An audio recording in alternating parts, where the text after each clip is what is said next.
Ang sino mang nagtatrabaho dito, hindi na makakaalis dito kailanman. Maliban na lang kung siya ay bangkay na.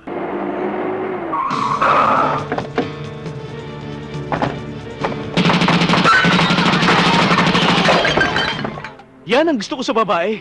Matapang, lumalaban parang tigre. At yan naman ang ayaw na ayaw ko sa mga lalaki. Yung babaero at bolero tulad mo.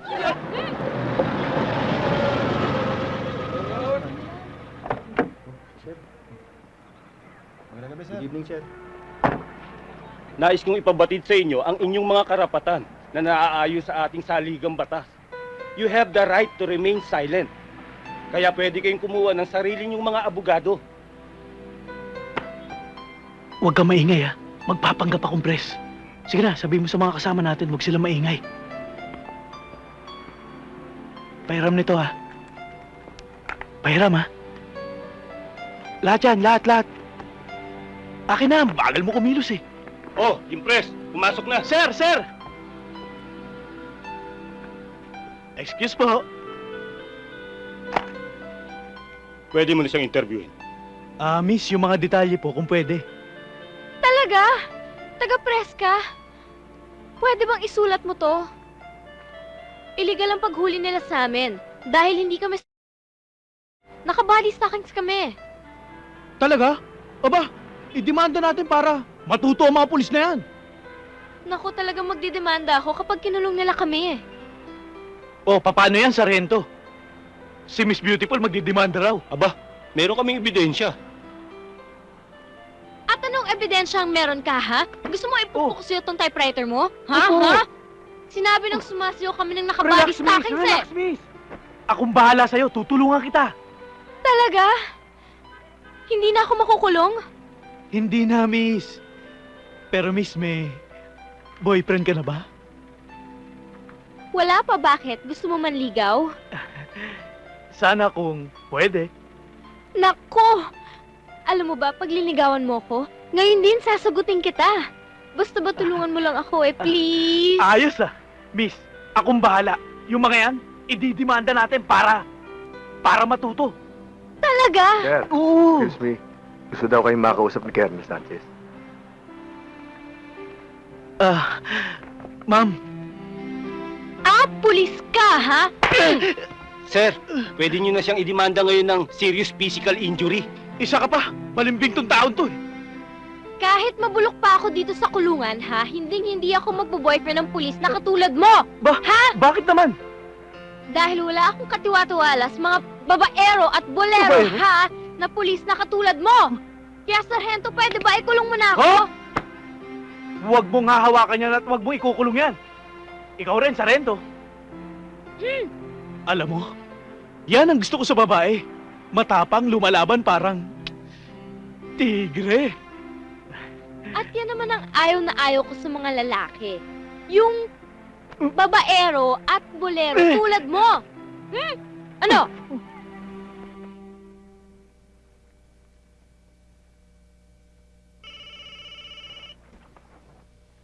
Hello? Tinyete Santos, Ito na nga. makinig ka mabuti. May tip ako para sa'yo. May shipment ang darating bukas. Paano mo nalaman? Huwag mo nang alamin. Basta maglagay ka ng checkpoint sa C5. Sino sila? Hello? Hello?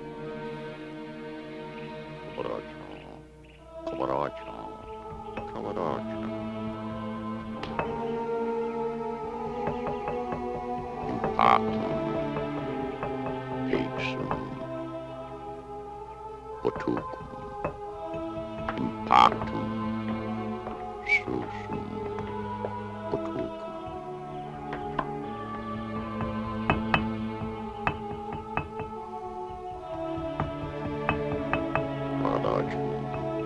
Ragadacum, ragadacum.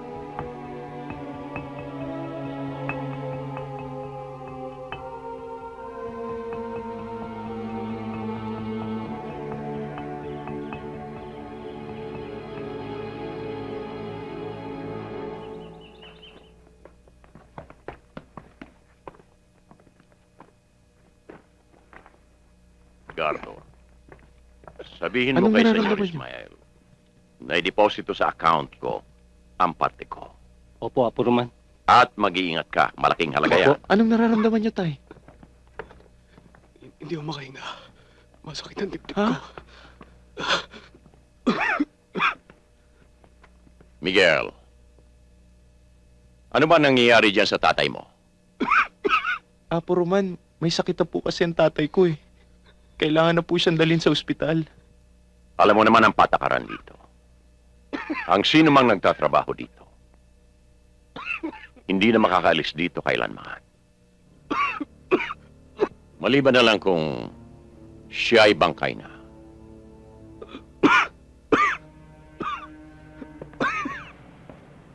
Sir! Sir! Kumain muna tayo. Checkpoint, akong bahala.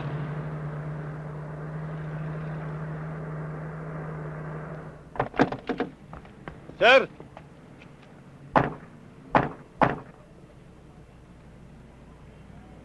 Ayos to. Mga bata kami ni Ismael. Pinabibigay sa inyo. Ano yan? Hindi ba kayo sanay sa ganito sistema? Sorry sir, hindi kami sanay sa ganyan. Pakibuksan mo na lang yung van.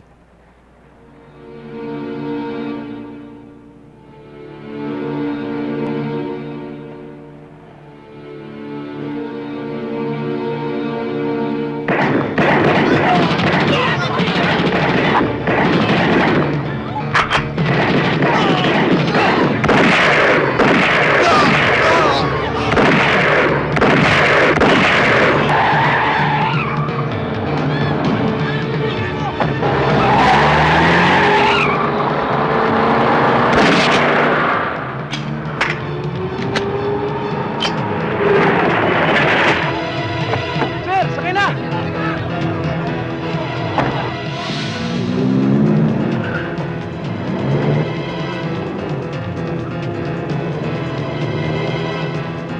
Sir, may checkpoint. Kaliwa mo.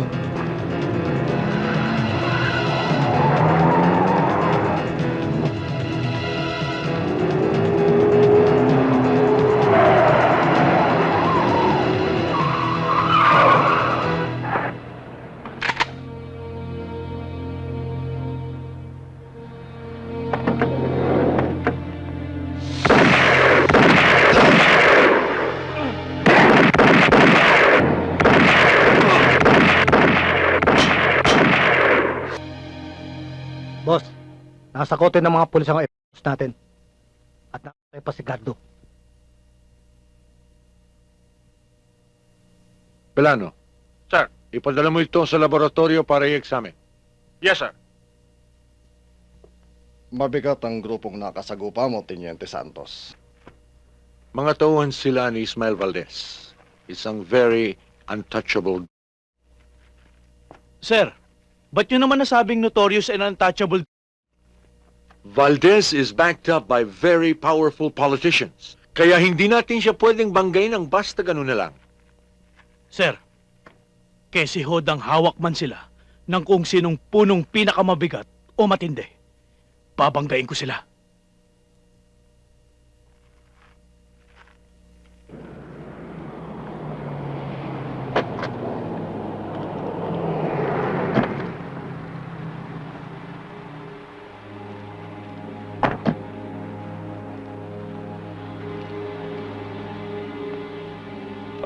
Governor, gusto mo raw ako makausap?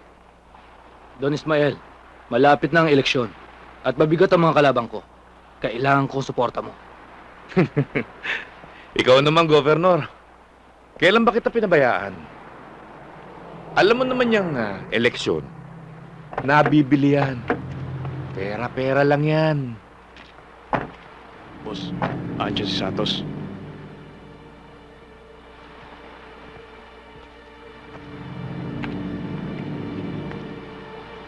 Don Ismael, di ba tauhan mo to? Anong gagawin mo dyan? Ikikremate o itatapon sa dagat? Matuto kayong gumalang sa alagad ng batas. Shades ka, pango ka naman. Isa ka pa. Alam mo, kung kamag-anak ko to o talagang tauhan ko, mas mabuti nga siguro ipakremate mo pagkatapos padala mo sa akin na abog. Pero hindi ko kilala to eh. Ang maganda nga niyan, itapon mo sa dagat nang pakinabangan naman ng mga pating. Bakit? Dahil nakinabang ka na? Marami ng kabataan. Buhay na nasira dahil sa kalokohan mo. Di na ako papayag pa. At tandaan mo, Don Ismael, Babanggain kita. Kahit kapalit ng buhay ko. Tapang mo rin naman ano. Pasalamat ka, may respeto si Don Ismael sa mga katulad mo. Ikaw, bubuli. bakit? Gusto mo subukan tapang ko? Ganon?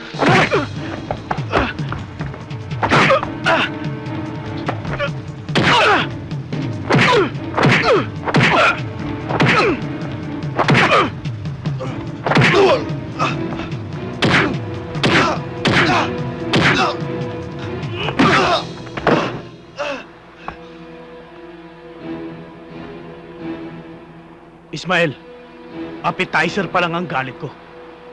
Kaya kung ako sa'yo, mag-iingat ako. Ha?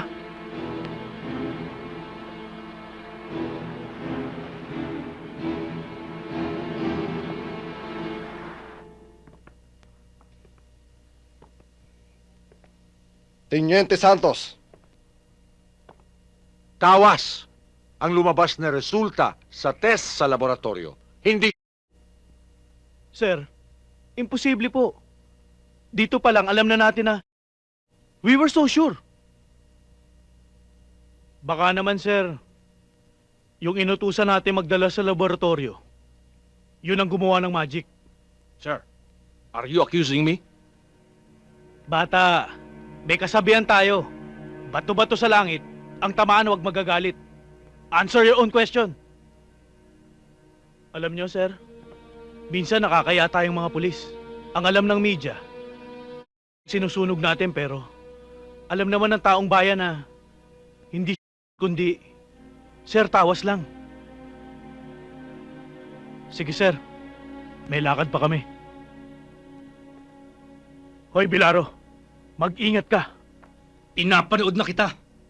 Malapit na ang ending mo.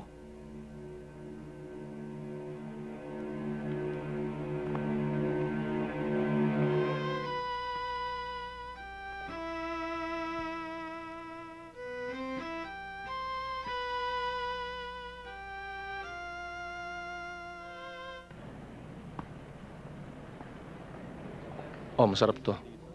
Mahirap pa ang trabaho mo bilang isang polis, Papa. Oo. Sa katunayan sa hirap.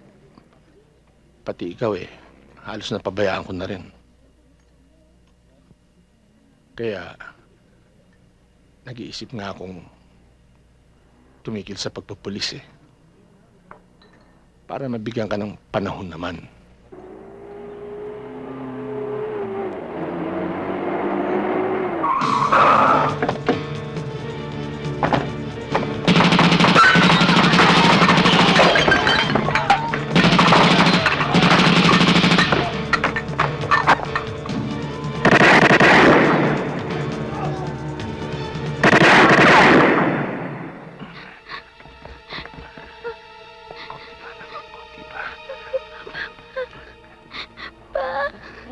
Ingay.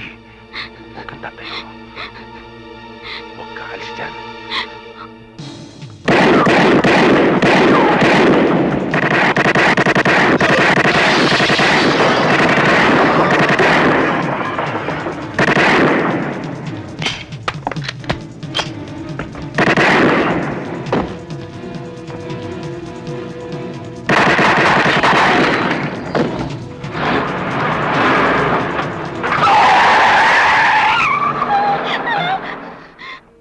Papa mo to. Halika na.